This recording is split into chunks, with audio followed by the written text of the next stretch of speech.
We've used this deep fryer to make everything from donuts to wings to French fries, all from scratch. So one thing to know about this is the reason it looks so dirty is because it kind of is. They are very hard to clean once you start building up some of the grease. We do our best, but as you can see, it kind of just gets sticky over time.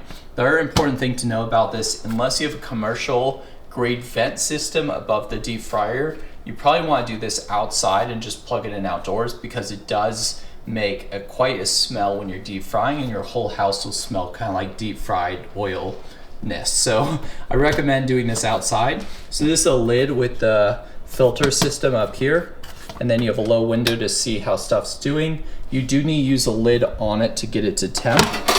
This is the cable, so it's just a magnet that plugs in the back here, just like that, and then to the wall. It's also a really short cable, so you probably will need extension cord depending on how far you are from the wall.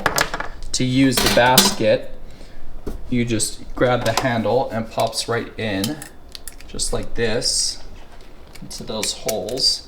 And then you have it out, and then if you're storing it, you could just pop it in, or you could take it off like we did. I'll just pop it back on to show you how all this works together. This piece just sits on the back like this with the metal exposed, and these are your heating elements.